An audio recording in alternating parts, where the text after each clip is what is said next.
Marathi story आयुष्याचा प्रवास. Story Marathi. आयुष्याचा प्रवास. देविकेला ऑफिसमध्ये पोहोचल्यावर एका तासाभरातच तिच्या भावाचा फोन आला. तशी ती गडबडून लीव टाकून तिथून बाहेर पडली.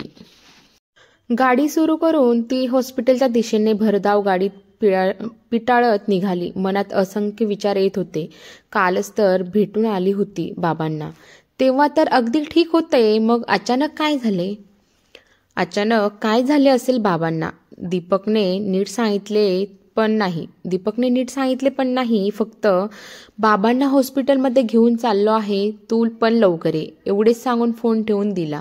सकाळी 11ची वेळ. रस्त्यावर भरपूर गर्दी. शाळा कॉलेजला जाणारी मुले, आधीच रस्ता छोटा आणि त्यात चौकात लागणारे सिग्नल.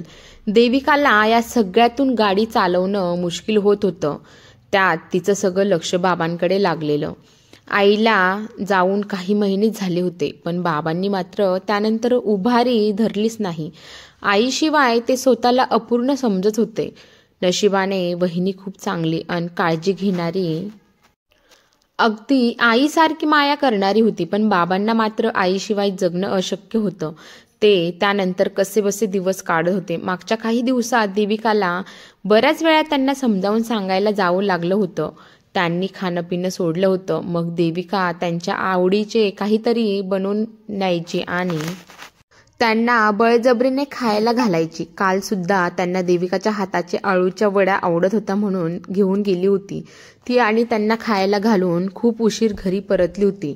तिला रात्रभर झोप लागली नाही. सारखे अस्वस्थ वाटत होते. झोप नीट न झाल्यामुळे तिला आज ऑफिसला सुट्टी द्यावी असे वाटत होते.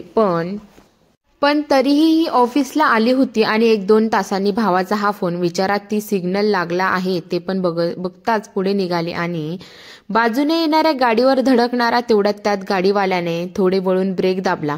गाडी साईडला घेत तो देविकाला अपशब्द बोलू लागला, पण देविका ते ऐकायला थांबलीच नाही. मनातल्या धावणाऱ्या विचारांमुळे तिची गाडी मात्र म्हणावा तसा वेग घेऊ शकत नव्हती.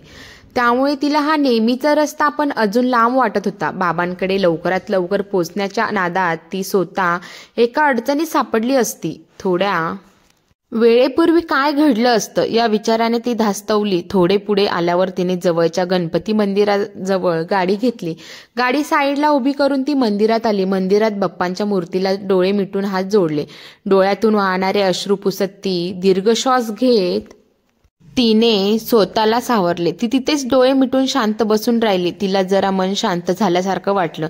तिने मनोमन देवाला प्रार्थना केली की बाप्पा, आईला तर नेलं, आता जरी बाबांना तिच्याशिवाय जायची इच्छा नसेल तरी त्यांना सावरण्याचे बळ दे. आमच्यासाठी ते आम्हाला आई एवढेच महत्वाचे आहे. त्यांचा हा जीवन प्रवास आईशिवाय अपूर्ण आहे. खूप प्रेम होतं दोघांचं एकमेकांवर. तिची सोबत त्यांना इथपर्यंतच होती. त्यांचा हा प्रवास कुठवर आहे हे फक्त तुलाच माहिती आहे. आई तर त्यांना अर्ध्यावर सोडून गेली, पण जन्माला येणारा एक ना एक दिवस जाणारच याची जाणीव बाबांना होऊ दे. आयुष्याच्या या वाटेवर कोणाची सोबत कुठवर असावी हे तर विधिलिखित असते. कुणाचे आयुष्य किती आहे हे जाणून घेणे कुठे आपल्या हातात असते. माझ्या बाबांना जगण्याचं बळ दे, त्यांना सावर. देविका तिथून सरळ हॉस्पिटलमध्ये आली. समोर दीपक आणि वहिनी काळजीत बसल्या होत्या. देविकाला बघून दोघांनाही जरा धीर आला. तेवढ्यात डॉक्टर बाहेर आले आणि म्हणाले ते आता ठीक आहेत. माइल्ड अटॅक होता. वेळीच इथे आणले म्हणून बरे झाले. पटकन उपचार करता आले त्यांच्यावर. तरीही पुढे काळजी घ्यावी लागेल. त्यांना कसलाही ट्रेस येणार नाही याची काळजी घ्या. तिघेही त्यांना होकार देतात. देविका विचारते आम्ही त्यांना भेटू शकतो का? डॉक्टर म्हणतात जाऊ शकता, पण एक जण जा आणि काही बोलू नका. तिथे तिघांनी देवाला हात जोडले आणि पहिल्यांदा देविका बाबांना भेटायला रूममध्ये गेली.